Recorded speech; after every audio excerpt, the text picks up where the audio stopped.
नमस्कार प्यारे बच्चों, कैसे हो भी? उम्मीद करता हूँ स्वस्थ होंगे। चलिए जी, आज की क्लास शुरू करते हैं। आज तारीख है 1 नवंबर। आज तारीख है 1 नवंबर। जो सीडीपी की क्लास अपने को स्टार्ट करनी है वो आज से स्टार्ट करनी है।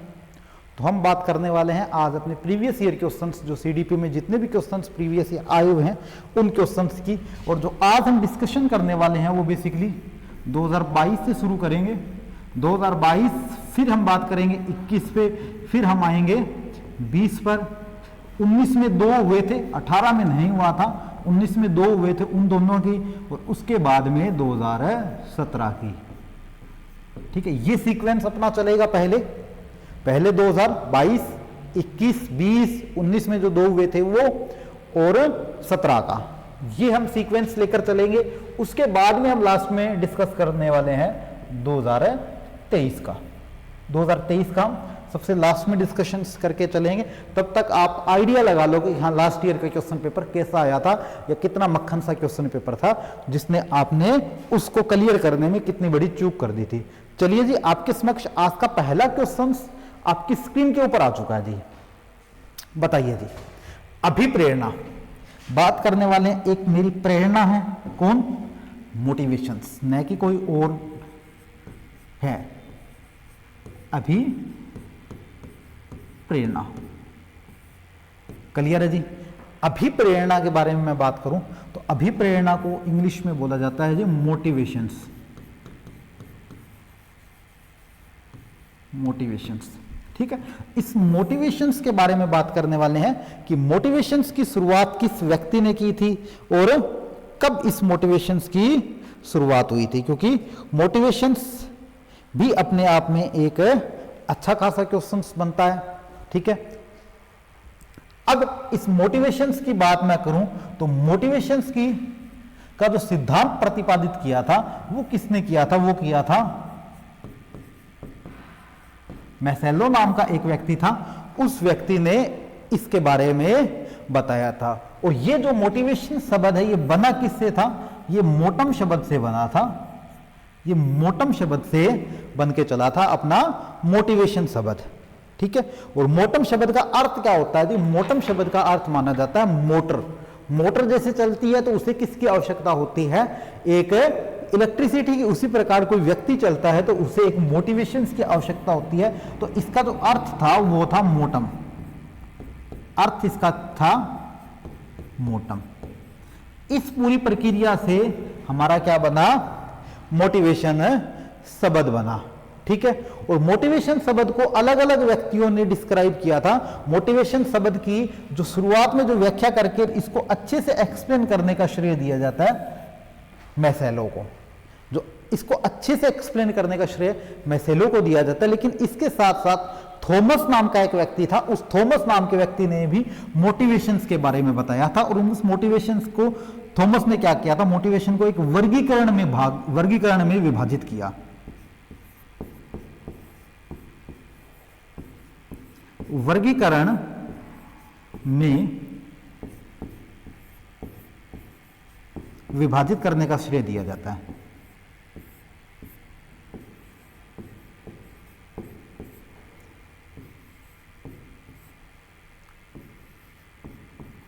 इसने क्या किया? उनके वर्गीकरण को क्या किया? विभाजित कर दिया था। और मैसेलो ने क्या किया? मैसेलो ने इस मोटिवेशंस को 2 अलग अलग भागों में विभाजित किया कि एक तो जन्मजात है, मोटिवेटेड जन्मजात है, और दूसरा मेरे पास क्या है? अर्जित कर रहा है। इसने क्या किया? एक तो जन्मजात बताया और दूसरा उसे अर्जित करना बताया था। मोटिवेशंस को अर्जित कर रहा है। कोई भी एक व्यक्ति मोटिवेशंस को अर्जित कर रहा है, कृत्रिम रूप से उसे ग्रहण कर रहा है, वो चीज मेरी क्या है? एक मोटिवेशंस है। अब मोटिवेशंस के बारे में और भी व्यक्ति आए थे। मोटिवेशंस के बारे में और भी व्यक्ति आए थे। जैसे मैं बात करूं कि जो गैरेट नाम का एक व्यक्ति था, गैरेट व्यक्ति ने भी 3 अलग अलग तरीके से बताए थे मोटिवेशंस को। जो गैरेट नाम का व्यक्ति था उसने भी अलग अलग तरीके से मोटिवेशंस को बताए। जस्ट ए मिनट यार, इसका जो कलर है ना वो ब्लैक कर देता हूं मैं, ताकि ये आंख पे चुभे ना मेरी भी।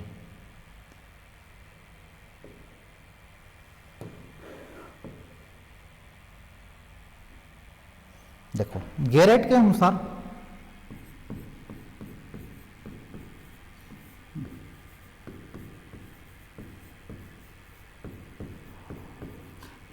अनुसार क्या कहा था, गैरेट ने कहा था कि जो मोटिवेशंस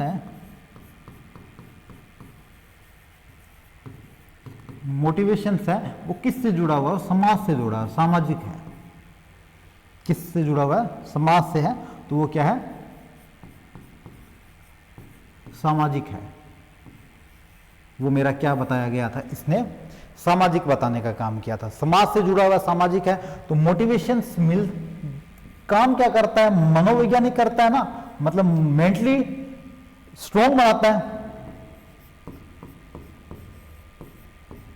मनोविज्ञान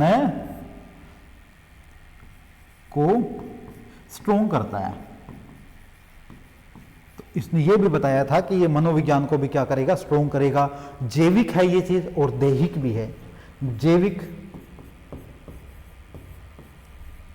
और दैहिक,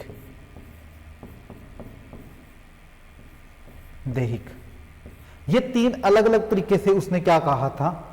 जो अपने पास व्यक्ति आए थे गैरेट नाम के व्यक्ति ने इस चीज को इन तीन अलग अलग भागों में विभाजित किया था। अब बात करते हैं कि मोटिवेशन से क्वेश्चंस क्या था, मोटिवेशंस का इसका आंसर क्या रहेगा? अभिप्रेरणा के आवश्यकता अनुक्रम सिद्धांत। अभिप्रेरणा का आवश्यकता अनुक्रम जो सिद्धांत है वो किस व्यक्ति ने किया था? वो मैसेलो नाम का व्यक्ति था। उस व्यक्ति ने इस चीज का सिद्धांत सबके सामने प्रतिपादित किया, तो इसका आंसर क्या आएगा? मैसेलो आएगा। उम्मीद करता हूं आपके ये क्वेश्चन अच्छे से क्लियर हुआ होगा, किसी भी बच्चे की किसी प्रकार से कोई समस्याएं उत्पन्न नहीं हुई होगी इस क्वेश्चन में। चलिए जी, क्वेश्चन नंबर सेकंड आपकी स्क्रीन के ऊपर आ चुका है। सेकंड क्वेश्चन में क्या दिया हुआ? निम्नलिखित में से कौन सी व्यक्तित्व आकलन की प्रक्षेपित विधि नहीं है? व्यक्तित्व आकलन की कौन सी प्रक्षेपित विधि नहीं है? व्यक्तित्व आकलन का मीनिंग क्या होता है? कि हम व्यक्ति को के बारे में बता सकें कि वो व्यक्ति किस प्रकार का है, वो व्यक्तित्व आकलन कहलाता है। ठीक है, अब व्यक्तित्व आकलन है तो व्यक्तित्व आकलन की कौन सी विधि नहीं है, ये क्वेश्चन पूछा गया। तो व्यक्तित्व किस चीज से पता चलता है व्यक्तित्व? तो उसके शब्द कैसे हैं? शब्द, ठीक है। उसके वस्त्र कैसे हैं? ये चीज भी उस चीज के बारे में बताएंगे। अब उसका वाक्य अनुवाद क्या है?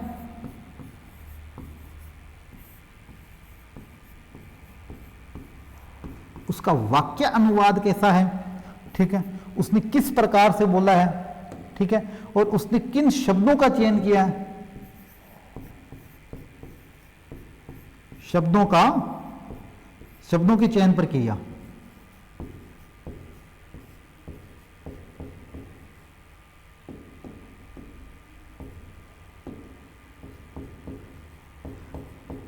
उसके शब्दों की चयन प्रक्रिया क्या है? मतलब कि मैं सीधी सी बात करूं कि उसने किन वर्ण व्यवस्थाओं का उपयोग किया है, किसके अंदर है?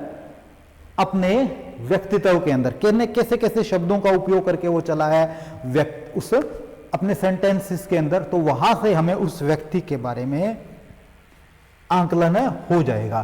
तो इसने बोला कि प्रक्षेपित विधि कौन सी नहीं है? ये सारी तो क्या प्रक्षेपित विधि है ना अपने पास, तो इनमें से क्या आ गया?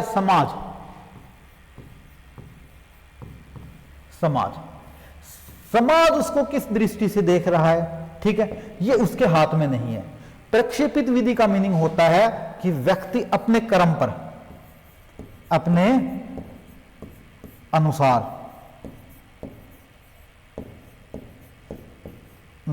अपनी छवि का निर्माण करना।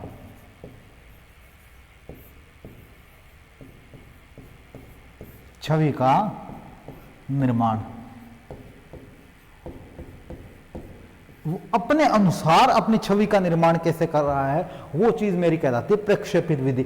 शब्द कैसे यूज कर रहा है, वस्त्र कैसा कर रहा है, वाक्य अनुवाद उसका कैसा है, शब्दों का तालमेल उसका कैसा है, वो सारी की सारी चीजें क्या उस व्यक्ति के ऊपर निर्भर करती है। लेकिन समाज उस व्यक्ति के ऊपर निर्भर नहीं करता। समाज उसको किस दृष्टि से देखेगा वो उसके हाथ में नहीं है। तो अब वो उसके हाथ में नहीं है, तो उसके बारे में जो बात होगी वो चीज मेरी क्या कहलाएगी, प्रक्षेपित विधि कहलाएगी। भी वो उसके हाथ में नहीं है किस प्रकार वो कार्य कर रहा है, तो वो सारी की सारी चीजें बताई गई है। क्लियर है जी। तो इसका आंसर क्या आएगा जी, इसका आंसर आएगा समाज मिति, समाज किस प्रकार से उसको देख रहा है उसके बारे में। चलिए जी, अगला क्वेश्चन आपकी स्क्रीन के ऊपर आ चुका। निम्नलिखित में से कौन सा एक बाह्य अभिप्रेरणा, बाह्य अभिप्रेरक नहीं है, बाह्य अभिप्रेरक नहीं है। बाह्य अभिप्रेरक कौन सा रहेगा, मान लो मैं पढ़ा रहा हूं, ठीक है, तो मैं एक अपने लालच में पढ़ा रहा हूं, आप पढ़ रहे हो तो एक अपने लालच में पढ़ रहे हो। तो बाह्य अभिप्रेरक का मतलब क्या है कि वहां पर एक अपना स्वार्थ, निजी स्वार्थ,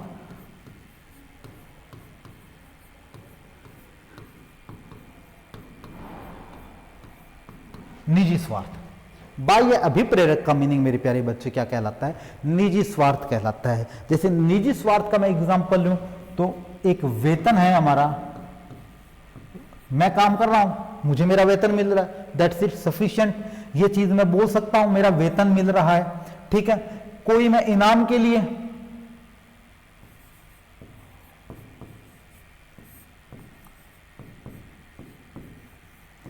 कोई भी मैं इनाम के लिए कर रहा हूं, कोई भी मैं एक धन पाने के लिए कर रहा हूं, ठीक है, कोई भी मैं एक धन पाने के लिए कर रहा हूं, या मैं कोई काम कर रहा हूं तो मुझे उसके बदले, मान लो मैंने इतने YouTube के ऊपर सब्सक्राइब कर लिए तो मुझे वहां से एक प्ले बटन मिलेगा, मतलब एक फ्री में कोई वस्तु मिलेगी, मुफ्त में कोई वस्तु मिल रही है।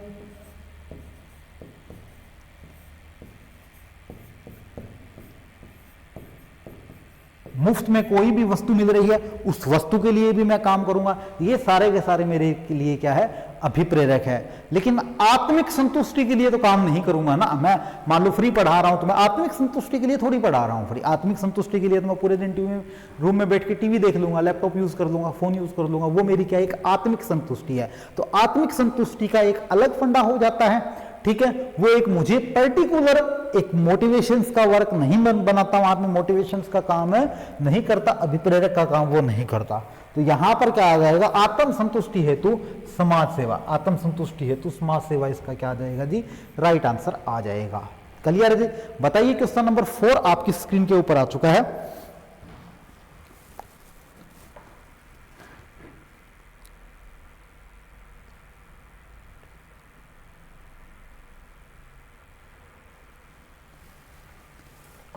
चलिए जी, अगला क्वेश्चन आपकी स्क्रीन में है, ठीक है। प्रासंगिक अनंत बोधक प्रशिक्षण विद्यार्थियों के डेस मापन हेतु उपयोग किया जाता है। क्लियर है जी। इस क्वेश्चन का बताइए, ठीक है। अब प्रासंगिक और आत्मबोध प्रशिक्षण ये कौन सा होता है, ठीक है, ये कौन सा फंडा आ गया नया, ठीक है। आपने देखा होगा एक थीम टेस्ट होता है, थीम टेस्ट। थीम टेस्ट कौन सा होता है जी गुरुजी, मान लो कल जैसे दीपावली थी, मैंने स्कूल में बोला कि आप दीपावली पर मैं क्वेश्चंस बोलूंगा, आपको वो करके याद नहीं है, तो वो एक थीम टेस्ट हो गया। मतलब कि यहां पर विषय या टॉपिक पहले से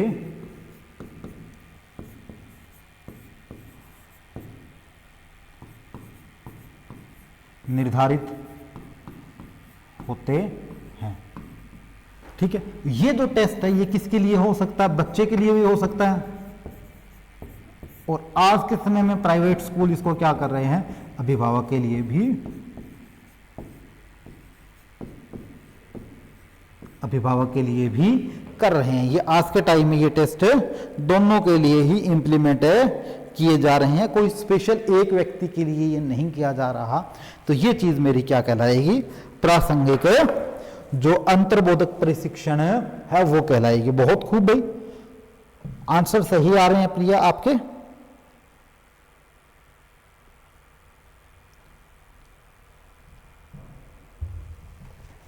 बताइए भाई, यहां तक किसी बच्चे की कोई दिक्कत है तो बताइए। प्रासंगिक अंतर्बोधक प्रशिक्षण विद्यार्थियों के देश मापन हेतु उपयोग में लाए जाते हैं। किसके लिए वो उपयोग में लाए जाते हैं? अब मान लो मैं दीपावली पे मैंने क्वेश्चन पूछे तो वो किसके लिए? सिलेबस में तो उसके आएंगे नहीं, कोई एग्जाम में तो वो क्वेश्चन आने नहीं है, लेकिन उस चीज से उसका क्या होगा, एक व्यक्तित्व निर्माण होगा। मतलब कि वो एक अच्छे व्यक्तित्व की ओर गमन करेंगे, तो वहां पर उसे एक व्यक्तित्व निर्माण में वो क्या करता है, हेल्प करता है। इस वजह से वो क्वेश्चंस पूछे जाते हैं उससे। चलिए जी, अगला क्वेश्चन आपकी स्क्रीन के ऊपर आ चुका है। क्वेश्चन नंबर 5 आपकी स्क्रीन के ऊपर है। बताइए जी, क्वेश्चन नंबर 5 का आंसर बताइए। निम्नलिखित में से कौन सा कथन समायोजन के संदर्भ में सही नहीं है? कौन सा कथन समायोजन के संदर्भ में सही नहीं है?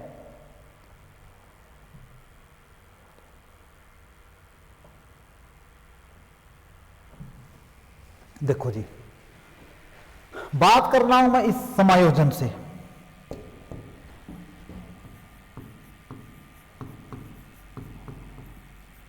समायोजन, समायोजन क्या है? समायोजन से व्यक्ति है वो चिंता और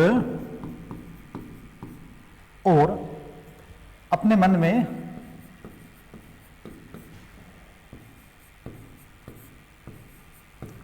में विचार उत्पन्न करता है जी।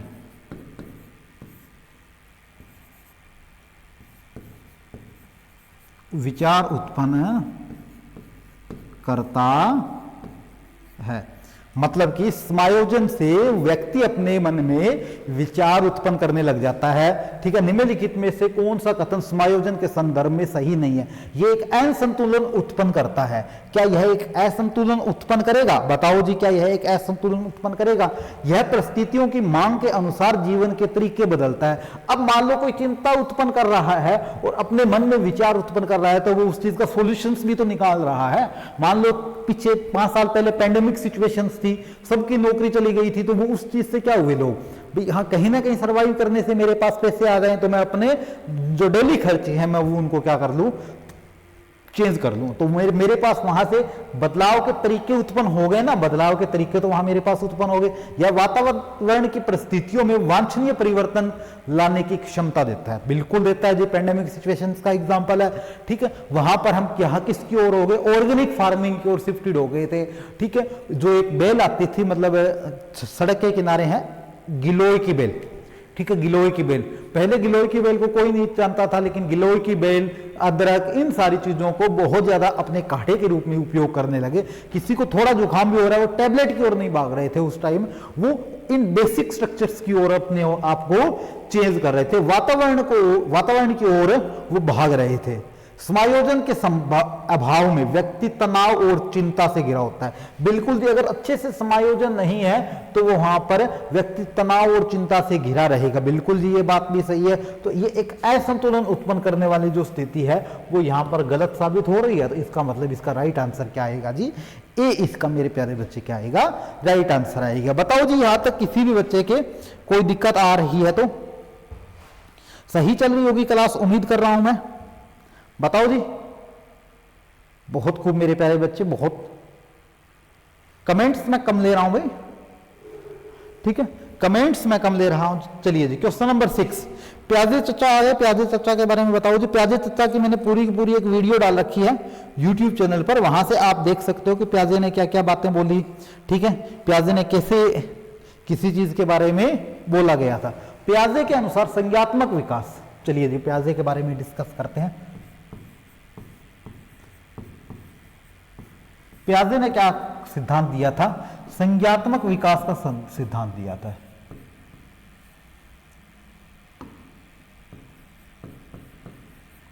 संज्ञानात्मक विकास का सिद्धांत, इसने संज्ञात्मक विकास का सिद्धांत दे दिया था। क्लियर है जी? पहली चीज तो ये इसने अच्छे से बखूबी बता दी थी। और इसके अलावा इसने क्या कहा था? इसके अलावा उसने कहा था कि जो विकास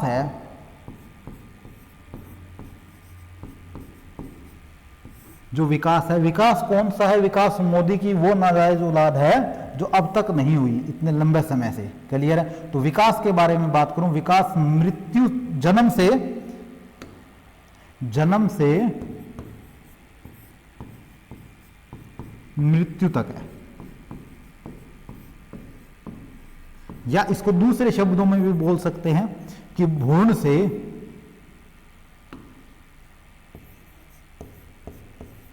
से कब्र तक, कब्र तक इसने विकास के बारे में बोला था। और इसने मानव संज्ञान के विषय में 4 अपने चरण प्रस्तुत किए थे। इसने 4 अपने, प्याजे चाचा ने क्या किए थे, अपने 4 चरण प्रस्तुत किए थे।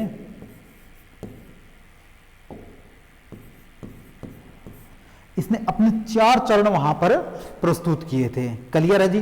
पहले चरण की बात करूं मैं, या पहली बात करूं कि पहली थी संवेदी पेशीय,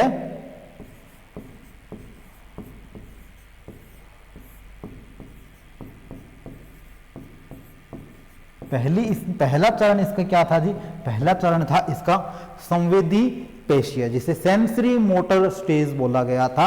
जो क्या थी, जिसके बारे में मैं बात करूं कि संवेदी पेशीय के अंदर उम्र उसकी कितनी लिखी गई थी, उम्र उसकी लिखी गई थी 0 से 2 वर्ष तक, 0 से 2 वर्ष तक इसके बारे में बताया गया था। इसने इसकी 6 मुख्य रूप से उप विशेषता भी बताई गई थी, 6 इसने इसकी मुख्य रूप से उप विशेषता भी बता दी गई थी। ठीक है जी, मतलब अलग अलग माह के अंदर इसने अलग अलग प्रकार की एक अपनी विशेषता के बारे में बता दिया था। सेकंड वाली कौन सी थी, पूर्व क्रियात्मक संक्रियात्मक। ठीक है, सेकंड वाली मेरे पास कौन सी थी, वो पूर्व संक्रियात्मक स्टेज थी, जो कहां से कहां तक थी, ये जो थी ये 2 वर्ष से लेके 7 वर्ष तक अपनी जो दूसरी स्टेज थी उसकी मानी जाती है वो थी। क्लियर है जी। इसमें भी इसने 2 भाग बनाए गए थे, लेकिन इसमें जो बच्चा है वो किसकी टच में रहेगा, छोटे छोटे और बच्चों के विशेष रूप में टच में रहेगा, अपने अक्षरों को लिखना सीखेगा, छोटे छोटे अक्षर हैं उन अक्षरों को वो लिखना सीख लेगा। ये तो हमें भी पता है कि जो पूर्व संक्रियात्मक है वो 2 से 7 वर्ष है, तो छोटे छोटे अक्षरों को लिखना यहां पर सीख लेता है। पलटाव की क्षमता के बारे में पूछा गया है। इसने किसके बारे में पूछा है जी, पलटाव की क्षमता के बारे में इसने पूछा है। तो आगे बात आती है मूर्त संक्रियात्मक अवस्था। क्लियर है जी। अब इसकी तीसरी जो मुख्य अवस्था के बारे में मैं बात करूं तो वो मेरे पास कौन सी है, मूर्त संक्रियात्मक अवस्था। अब मूर्त संक्रियात्मक अवस्था मेरे पास कौन सी बनती है, जिसकी तीसरी बनती है। तो तीसरी में जो एज थी वो कितनी थी, 7 से लेके 12 वर्ष तक की थी। इसमें वो अक्षर है, जो भी अक्षर उसने पूर्व संक्रियात्मक अवस्था में सीखे थे उन अक्षरों का पलटना वहां पर सीख लेता है। पलटना यहां पर वो क्या कर लेता है, सीख लेता है। ठीक है, अपना संरक्षण, ठीक है, समय के बारे में, दिन के बारे में, ठीक है, समय के बारे में वो यहां पर अच्छे से सीखता है। ठीक है, दिन के बारे में बता देता है, भी आज कौन सा डे है, माह के बारे में बता देता है। ठीक है, वर्ष के बारे में वो यहाँ पर अच्छे से वर्गीकरण कर लेता है कि अब कौन सा वर्ष चल रहा है। और फोर्थ मेरे पास कौन सी थी, जिसे तार्किक चिंतन की अवस्था बोली जाती है। ठीक है, औपचारिक संक्रियात्मक अवस्था मेरे पास कौन सी थी, लास्ट वाली थी, फोर्थ वाली थी, जिसकी एज क्या थी, 12 से मृत्यु तक बताई गई है, 12 से मृत्यु तक बताई गई। ये मेरे पास कौन सी थी, फोर्थ वाली स्टेज थी। जिन प्याजे अपने आप में जो सीडीपी है उसके लिए अपना एक विशेष योगदान रखने वाले व्यक्ति थे, जिसने स्कीमा के बारे में भी बताया गया था। जो प्याजे चाचा थे इसने क्या बताया था, स्कीमा के बारे में भी बताया था। स्कीमा के बारे में भी इस व्यक्ति ने बताने का काम किया था। स्कीमा क्या चीज होती है, स्कीमा एक ऐसा जीव विज्ञान का सिस्टम कहलाता है जो व्यवहार में समांतरता ले आता है, समांतर सिस्टम ले आता है, किसमें उसका व्यवहार कैसा है, उस बच्चे का, वो बच्चा काम कैसा कर रहा है, उसके बारे में एक समांतर सिस्टम ले आएगा। वो मेरे पास क्या कहलाएगा, आपका स्कीमा कहलाएगा। बात उसने बोली थी पलटाव की क्षमता। पलटाव की क्षमता किस में विकसित हो जाती है, वो मेरे पास हो जाती है जो थर्ड वाली स्टेज है, इसमें वो मेरे पास हो जाती है मूर्त संक्रियात्मक अवस्था, जिसकी उम्र कितनी होती है, उम्र होती है जी 7 से लेके 12 वर्ष की जो एज है, इस एज के अंदर ये पूरा का पूरा सिस्टम है उत्पन्न हो जाता है। बताओ जी, यहां तक किसी भी बच्चे के कोई दिक्कत है? तो बिल्कुल जी, बिल्कुल परफेक्ट है, कोई दिक्कत नहीं है। बीच बीच में कमेंट्स देख रहा हूं मैं, ठीक है, कोई समस्याएं उत्पन्न नहीं हो रही आपके, ठीक है जी, very good, thank you everyone. साथ में इस क्लास को मेरे बच्चे शेयर भी कर दिया करो ताकि आपके कोई दिक्कत ना हो और किसी और बच्चे तक भी जो प्रीवियस ईयर के क्वेश्चन है वो बखूबी चले जाए, क्योंकि प्रीवियस ईयर के क्वेश्चंस अपने आप में काफी बड़ा रोल प्ले करते हैं किसी भी एग्जाम को क्लियर करने में। आगे क्वेश्चन दे रखा है जी, निम्नलिखित में से कौन सा मिलान सही नहीं है? एरिक्सन, कौन सा मिलान सही नहीं है? एरिक्सन के मनोसामाजिक विज्ञान की अवस्था का क्रम, इसने बोला है कि कौन सा इसके अंदर सही नहीं है, कौन सा इसने सही नहीं है, ठीक है, कौन सा इसने सही नहीं है। जो पहला था अपराध की के बारे में बता रहा था, वो पहली चीज तो वो किसमें बताता था कि अपराध के बारे में बताता, पहल बनाम अपराध और बोध, ये तीसरी अवस्था थी, बिल्कुल जी परफेक्ट है ये बात, तो इसमें कोई दिक्कत नहीं है। पहचान बनाम भूमिका, मतलब मेरी पहचान क्या है, मेरी भूमिका क्या है समाज के प्रति, वो चीज बताने की अवस्था कौन सी थी, वो इसकी 5वीं अवस्था बताई गई थी, बिल्कुल सही बात है। स्वास्थ्य बनाम लज्जा एवं शंका, लज्जा एवं शंका, बिल्कुल जी ये पहली अवस्था तो नहीं थी जहां तक मेरे याद आ रहा है। और देखने अध्यवसाय एवं हीनता, ठीक है, हीनता के बारे में बताने वाली जो चौथी अवस्था, ये तो बात सही है। तो जहां तक आंसर आ रहा है वो सी का ही इसका आंसर होना चाहिए, राइट आंसर सी ही होना चाहिए, क्योंकि एचएसएससी ने इसमें जो बीएससी जो बोर्ड है, उच्च बीएससी बोर्ड ने इसका आंसर सी ही माना है, ठीक है, तो सी ही इसका राइट आंसर रहेगा, बिल्कुल जी बिल्कुल सी ही इसका राइट आंसर रहेगा।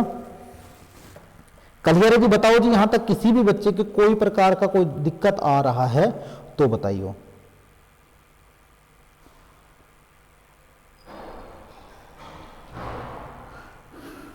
चलिए जी आगे बात करते हैं क्वेश्चन नंबर 8। क्वेश्चन नंबर 8, निम्नलिखित में से कौन सा तत्व स्किनर का है? स्किनर ने क्या कहा था? स्किनर नाम का व्यक्ति बहुत अच्छा व्यक्ति था, उसने कहा था कि छोटे छोटे टास्क बनाओ, छोटे छोटे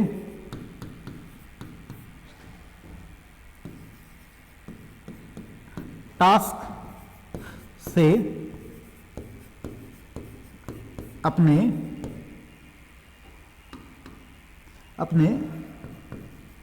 कार्य को पूर्ण करो, ये बात स्किनर साहब ने बताई थी।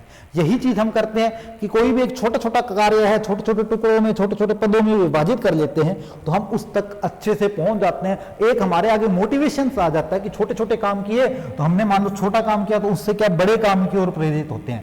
मतलब छोटे कार्य से बड़े कार्य की ओर प्रेरित होते हैं।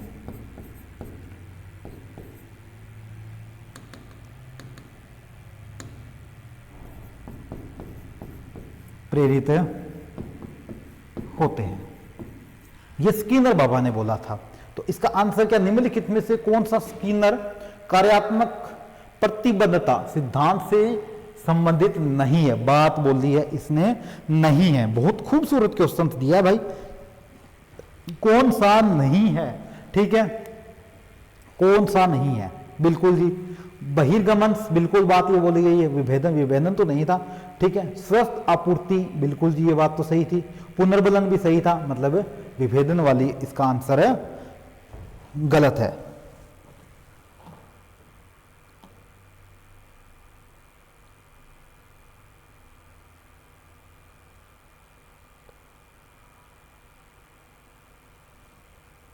बिल्कुल जी परफेक्ट, बिल्कुल मैं देख पा रहा हूं अच्छे से है, कोई समस्या नहीं है उत्पन्न हो रही।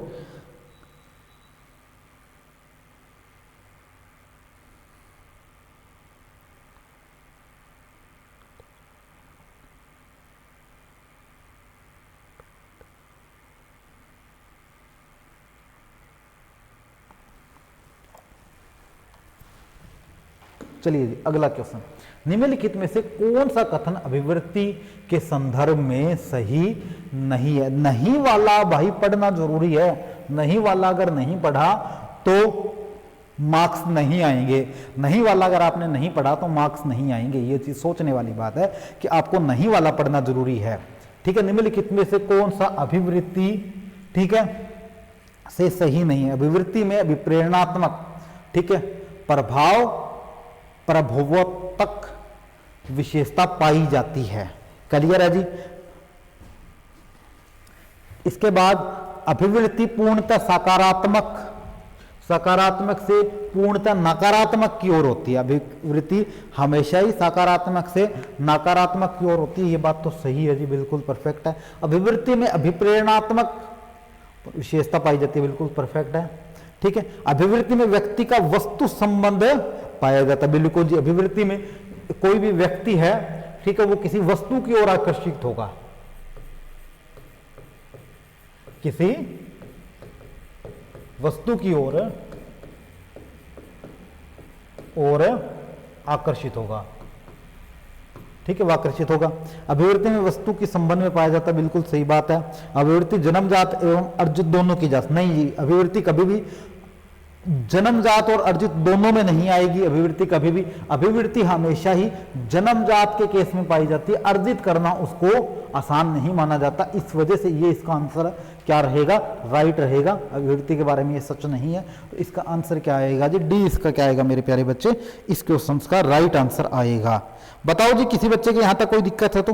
बिल्कुल जी परफेक्ट, मैं देख पा रहा हूं। हाँ बिल्कुल जी, कोई दिक्कत किसी और बच्चे के? बताइए जी, बताओ मेरे प्यारे बच्चे। किसी भी बच्चे के किसी प्रकार से कोई समस्या उत्पन्न हो रही है तो आप मुझे बता सकते हो जी। बताओ मेरे प्यारे बच्चे, यहां तक किसी बच्चे की कोई दिक्कत है तो? अद्भुत मेरे बच्चे, अद्भुत।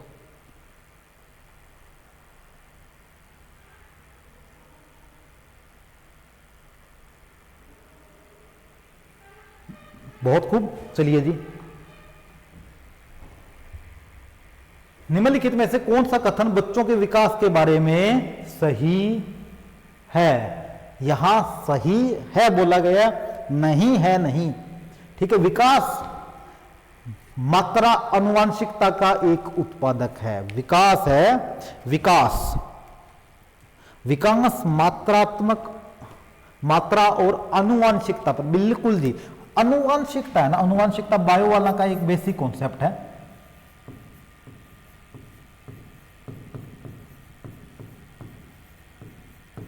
अनुवांशिकता, अनुवांशिकता क्या होती है? अनुवांशिकता जन्मजात होती है, जन्मजात होती है, जिसे हम दूसरे भाषा में हेरिडिटी बोलते हैं। वो जन्मजात होती है कि मान लो किसी के फादर की हाइट 5 फीट है, ठीक है, तो उसके बच्चे की हाइट भी क्या रहेगी? 5 फीट ही रहेगी। ठीक है, विकास एक प्रक्षेतिक प्रारूप, ठीक है, अनुसरण करता है, बिल्कुल जी, अनुसरण करता। विकास एक संचयी प्रक्रिया है। यह बोली गई है कि विकास एक संचयी प्रक्रिया नहीं, विकास चलने वाली प्रक्रिया है। विकास संचयी का मतलब क्या होता है कि रुकना, एक समय पर आकर रुक जाना। ये एक संचयी प्रक्रिया नहीं है, ये एक निरंतर चलने वाली है। विकास के बारे में प्याजे चाचा ने बोला था, प्याजे चाचा थे, उन्होंने बोला था कि विकास कहां है? विकास जन्म से मृत्यु तक है, जन्म से मृत्यु तक, या फिर मैं बोल सकता हूं भ्रूण से कब्र तक। विकास को यही बोला गया था कि भ्रूण से वो कब्र तक है। तो आगे ऑप्शंस पर जाने की बात है ही नहीं। इसका आंसर क्या आ जाएगा? यही आ जाएगा, संचयी प्रक्रिया। विकास एक संचयी प्रक्रिया के बारे में बोला गया है। विकास एक संचयी प्रक्रिया के बारे में बोला गया है, बिल्कुल जी, परफेक्ट आंसर है। ठीक है, विकास एक संचयी प्रक्रिया के बारे में बोला गया है। विकास एक संचयी प्रक्रिया है, बिल्कुल जी, ठीक है। और हम ऊपर वाले के अंदर बात करें कि अनुवांशिकता का एक उत्पादक है। अनुवांशिकता के उत्पादक की मैं बात करूं कि मेरी हाइट सेम हो सकती है, ठीक है, मेरे में अनुवांशिकता सेम हो सकती है, लेकिन जो मेरा विकास है, मान लो एक आपने देखा होगा MS धोनी के बारे में मैं बात करता हूं कि MS धोनी है, वो एक अलग कंडीशंस के, मतलब करोड़ों की संपत्ति लिए बैठे हैं। उनके ब्रदर हैं, वो एक छोटा सा कारोबार आज भी कर रहे हैं, तो दोनों एक ही माँ बाप के बच्चे, ठीक है। तो उसका मतलब उसमें भी अनुवांशिकता होनी चाहिए, लेकिन उसका विकास अलग तरीके से रहा, तो वो चीज मेरी क्या कहलाएगी? ये रहेगी प्रक्षेपित अनुसरण है, बिल्कुल ये बात गलत कह रहा है ये, ठीक है। विकास के विभिन्न आयाम अंतर संबंधित नहीं है, अंतर संबंधित नहीं है, नहीं कि नहीं है यहां पर अंतर संबंधित है, अलग अलग प्रक्रिया विकास की प्याजे चर्चा ने भी बताई थी वहां पर। तो जन्मजात और मृत्यु से है, ये बात संचयी प्रक्रिया में आती है कि वो एक विकास चलने वाली प्रक्रिया है, आगे से आगे बढ़ने वाली प्रक्रिया। बिल्कुल जी परफेक्ट आंसर, इसका आंसर क्या आ जाएगा जी, सी आ जाएगा। चलिए जी क्वेश्चन नंबर 11 आपकी स्क्रीन के ऊपर आ चुका है, बताओ जी। क्वेश्चन नंबर 11 आपकी स्क्रीन के ऊपर आ चुका, जल्दी बताइए जी।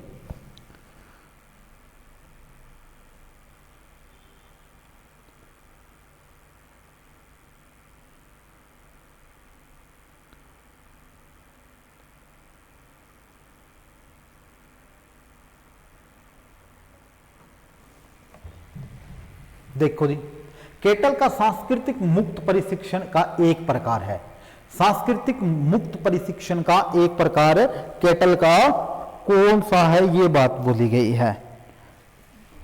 क्लियर जी, केटल का सांस्कृतिक बुद्धि प्रशिक्षण का एक प्रकार, जो केटल नाम का जो व्यक्ति था उस व्यक्ति ने, एक मिनट रुको भाई,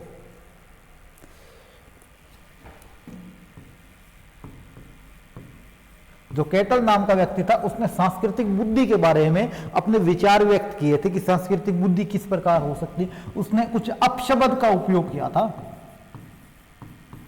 अपशब्द का उपयोग किया था। अपशब्द का मीनिंग है कि अशाब्दिक प्रशिक्षण बोल सकते हैं हम इस चीज को, अपशब्द को दूसरे रूप में हम बोल सकते हैं कि अशाब्दिक,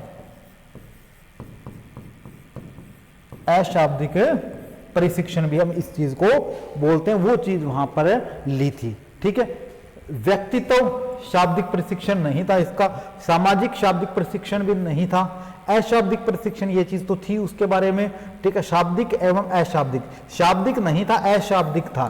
ठीक है, अशाब्दिक था, तो इसका आंसर क्या आएगा जी मेरे बच्चे, सी इसका क्या आएगा आंसर आएगा। निम्नलिखित में से कौन सी सृजनात्मकता की विशेषता नहीं है, सृजनात्मकता की विशेषता नहीं है, कौन सी सृजनात्मकता की विशेषता नहीं है, बताओ जी।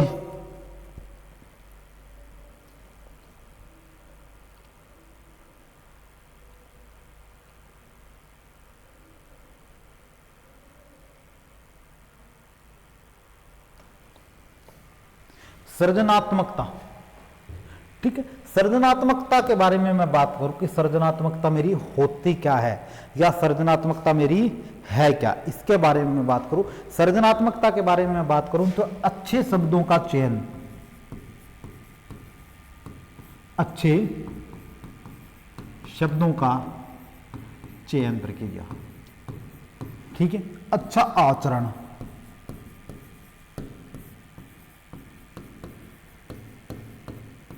अच्छा चरित्र,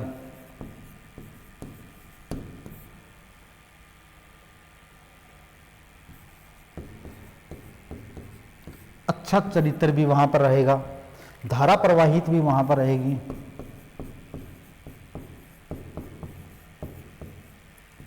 धारा प्रवाहित प्रक्रिया की रहेगी। आपकी मौलिक विशेषता क्या है, मौलिक, आपकी मौलिक विशेषता क्या कहती है वो भी रहेगा। ठीक है, आपकी लोचशीलता क्या है,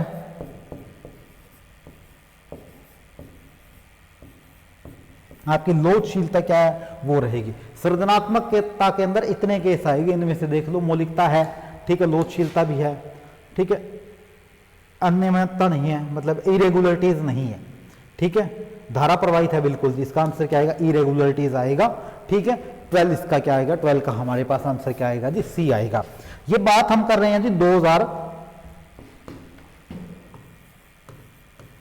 2022 वाले एस्टेट के बारे में बात कर रहे हैं, 2022 वाले एस्टेट के बारे में बात कर रहे हैं, जो कि 5 दिसंबर को 2022 का, 5 या 6 दिसंबर को आई थिंक 2022 का जो एस्टेट हुआ था, उस एस्टेट के विषय में हम यहां पर बात कर रहे हैं।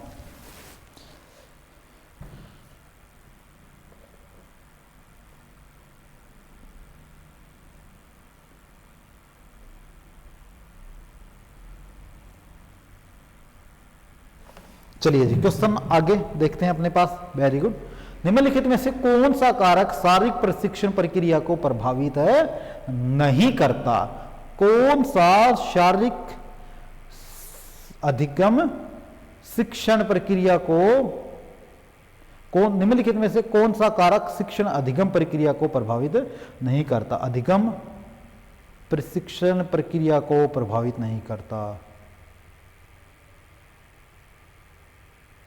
बिल्कुल जी, चलिए जी, कौन सा इसके अंदर नहीं करता, इसके बारे में बात कर रहे हैं जी हम।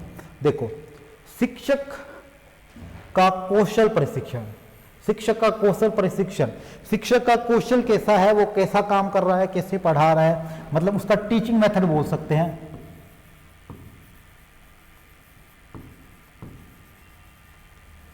उसका टीचिंग मेथोडोलॉजी कैसी है, वो चीज क्या करेगी, उसे प्रभावित करेगी, बिल्कुल करेगी जी।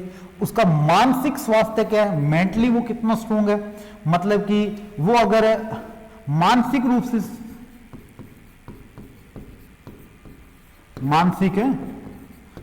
से स्ट्रोंग कितना है, उसके माइंड में कोई टेंशन तो नहीं है। कई बार ऐसा होता है कि प्राइवेट स्कूल के अंदर आते ही कोई टेंशन थमा दी जाती है, जिससे पूरा दिन उसका रहता है। ठीक है, विषय ज्ञान, ठीक है। जैसे मान लो किसी को, मान लो फिजिक्स का कोई अध्यापक है, उसे केमिस्ट्री थमा के छोड़ दी, ठीक है, तो वो उतना आउटपुट नहीं दे पाएगा जितना वो किस में दे रहा था, जितना वो फिजिक्स में दे रहा था। तो विषय ज्ञान भी उसको प्रभावित करता है, विषय ज्ञान भी उसको प्रभावित करेगा। उसका टीचिंग मेथड कैसा, वो भी करेगा। मानसिक रूप से वो कैसा है, कितना स्ट्रोंग है, वो भी करेगा। और उससे सब्जेक्ट नॉलेज कितनी है, ठीक है, मतलब विषय का ज्ञान कितना है, विषय क्या, वहां पर ज्ञान कितना है, वो भी उस चीज को प्रभावित करता है। आज के टाइम में ऐसी चीजें बहुत ज्यादा मार्केट में हो रही है कि किसी बच्चे, किसी भी व्यक्ति को उठाकर वो टीचर बना देते हैं, या तो एकेडमी वाले बना देते हैं या फिर कोई स्कूल वाले बना देते हैं, क्योंकि उनको पता है कि एक्सपीरियंस्ड फैकल्टी किसी भी क्षेत्र में लेकर आओगे तो वो अच्छा खासा पैसा लेगी ही लेगी, एक अच्छा खासा पैसा लेगी ही लेगी। तो ऐसे वो हर एक टीचर को उठा के क्या कर देते हैं, बना के छोड़ देते हैं कि किसी भी गली छाप को उठाया और बोले यार तू पढ़ा दे, ठीक है। ना ही तो उसके बारे में, उसका चरित्र के बारे में अच्छे से प्रक्रिया देखी जाती, उसका चरित्र कैसा है उसके बारे में आज के टाइम में नहीं देखा जाता, ठीक है। उसकी मानसिक संतुलन कैसा है, मानसिक संतुलन कैसा है, ठीक है। उसमें मैच्योरिटी लेवल कितनी है, परिपक्वता कितनी है, उसके परिपक्वता का नॉलेज कितना है। तभी तो आज के टाइम में ऐसी प्रक्रियाएं हो रही है कि या तो सेक्सुअली हरासमेंट के केस आज के टाइम में बच्चे और टीचर्स के बीच में काफी ज्यादा आ रहे हैं, या फिर ऐसा आ रहा है कि एक टीचर ने किसी बच्चे को पीट दिया, बाद में उस बच्चे ने उस टीचर को पीट दिया। वो सारी प्रक्रियाएं इसी परिपक्वता की वजह से आती है, ठीक है। तो शारीरिक रूप से उसका विकास कैसा है, ये प्रभावित नहीं करेगा शारीरिक रूप से। मान लो कोई अध्यापक है, वो अध्यापक कितना है, मान लो 4 फीट का कोई अध्यापक है, वो भी अपने नॉलेज में बंदूक है, तोप है, तो वो उस चीज पे प्रभावित नहीं करेगा उसका शारीरिक विकास कैसा है। अगर वो मोटा है फिर भी वो अच्छी नॉलेज दे सकता है, तो वो उसके ऊपर प्रभावित नहीं करेगा। मेरे एक निजी या एक मेरे फ्रेंड है, ठीक है, वो स्कूल के अंदर वाइस प्रिंसिपल है, उनके स्कूल के अंदर एक अध्यापक है जो फिजिकली डिसऑर्डर है, मतलब उनके दोनों पैर है, वो वर्क नहीं कर रहे, व्हील चेयर पे स्कूल के अंदर आते हैं और वो पढ़ाते हैं। तो मतलब उसका शारीरिक विकास कैसा है वो उसके ऊपर प्रभावित नहीं कर रहा। उसके पास सब्जेक्टिव नॉलेज कैसी है वो देखी जाती है अध्यापक के अंदर, ठीक है। अगर विषय का ज्ञान अच्छे से नहीं है तो वो उसको क्या करेगा, प्रभावित करेगा ही करेगा। तो इसका आंसर क्या आएगा जी, इसका आंसर आएगा डी। वेरी गुड मेरे बच्चे। क्या दिया, वृद्धि बच्चों में किस प्रकार से परिवर्तन में लाती है। वृद्धि है वो किसी भी बच्चे में किस प्रकार से परिवर्तन में लाती है, ठीक है। वृद्धि, ठीक है, बात कर रहा हूं मैं वृद्धि के बारे में। वृद्धि से बच्चे का क्या होता है, बच्चे के आकार, बच्चे का आकार कैसा है, ऊंचाई क्या है, बच्चे का भार क्या है, ठीक है। वृद्धि वही चीज तो रहेगी, ठीक है। ऊंचाई मतलब हाइट बोल सकते हैं हम बच्चे का, ठीक है, तो ये कौन सी है, ये सारी की सारी जो क्रियाएं हैं, वृद्धि किस चीज में आती है, वृद्धि बेसिकली आती है संरचना कैसी है उसकी, संरचना के ऊपर आएगी। ठीक है, तो संरचना को साइकोलॉजी लेवल में बोला जाता है संरचनात्मक विकास, संरचनात्मक विकास। उसका संरचनात्मक विकास किस प्रकार हुआ है वो चीज मेरी यहां पर आएगी। तो संरचनात्मक उसका विकास कैसा हुआ है, इसका आंसर क्या आ जाएगा कि इसका आंसर आ जाएगा जी ए। 14 का आंसर मेरे प्यारे बच्चे क्या आ जाएगा, ए आ जाएगा। चलिए जी, आज का लास्ट क्वेश्चन, आज के दिन का लास्ट क्वेश्चन। जिस भी बच्चों ने चैनल को सब्सक्राइब नहीं किया वो बच्चा चैनल को जरूर सब्सक्राइब करके जाए। ठीक है, क्योंकि डेली यहां पर इसी समय अपनी क्लासेस होगी। ठीक है, त्वरण किस प्रकार के विशिष्ट बच्चों की शिक्षा के लिए एक महत्वपूर्ण योगदान देता है, त्वरण किस प्रकार देता है, त्वरण किस प्रकार करता है। क्लियर है जी त्वरण के बारे में। त्वरण पहली चीज तो है क्या, अब मैं फिजिक्स लैंग्वेज में बता रहा हूं त्वरण के बारे में। त्वरण को फिजिक्स में बोला जाता है एक्सेलेरेशंस।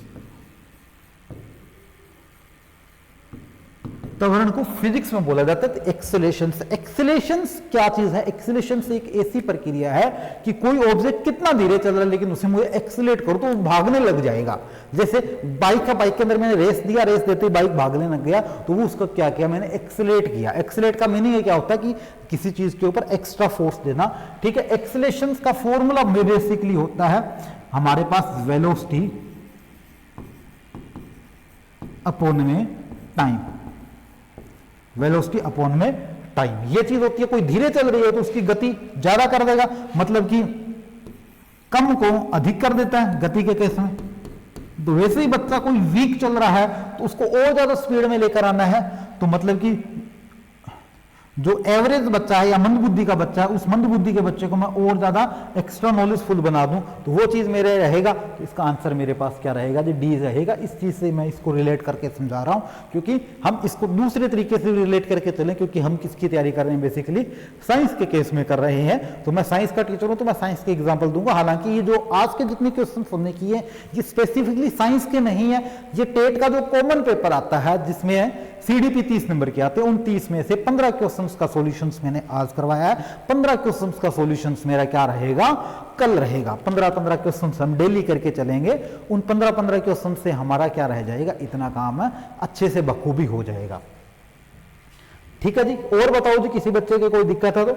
मैंने आगे टाइप करवा रखी है, ये देखो सारे क्वेश्चन टाइप करवा रखे हैं। किसी भी बच्चे की किसी प्रकार से कोई दिक्कत नहीं आएगी। पीछे के 3 साल के मैंने टाइप करवा लिए। ठीक है, और जैसे ही अपनी क्लास आगे से आगे बढ़ेगी तो हम उन क्वेश्चंस को करते चलेंगे, उन क्वेश्चंस को हम करते चलेंगे। किसी बच्चे के किसी प्रकार की कोई दिक्कत नहीं आएगी। मिलेंगे कल सेम टाइम अपने इसी खूबसूरत से चैनल पर। अपना ख्याल रखिए, सुरक्षित रहिए और तैयारी करते रहिए मेरे बच्चे। पीडीएफ नोट्स मिल जाएंगे आपको, जो आज की क्लास के पीडीएफ नोट्स है, या इन क्वेश्चंस को, पूरे क्वेश्चंस को मैं टाइपिंग फॉर्म में आपके पास लास्ट में भेज दूंगा, तब आप मॉक टेस्ट लगा लेना। इनसे मॉक टेस्ट लगा लेना, पीडीएफ भेज दूंगा लास्ट में।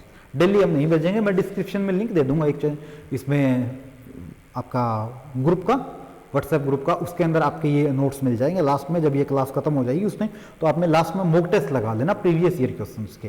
तब तक अपना ख्याल रखिए मेरे बच्चे, सुरक्षित रहिए, अपनी तैयारी को बखूबी करते रहिए, क्योंकि तैयारी अगर आपने अच्छे से की है तो आपको कोई नहीं रोक पाएगा, आपको कोई भी व्यक्ति नहीं रोक पाएगा कि आप कितने पानी में हो, कितना काम कर रहे हो। ठीक है, आपको एक अलग पहचान बन जाएगी। आज के समय में तो एचकेआर ने एक ऐसी प्रक्रिया लेकर आ रखा है कि एस्टेट करो और नौकरी लगो, तो उस चीज का आप बखूबी उपयोग करते हुए अपने सपनों को साकार कर सकते हो, अपने सपनों को नई उड़ान दे सकते हो। तो मिलेंगे बच्चे कल ठीक इसी समय, इसी खूबसूरत से प्लेटफॉर्म पर। तब तक अपना ख्याल रखिए, सुरक्षित रहिए। Thank you everyone and thanks to all.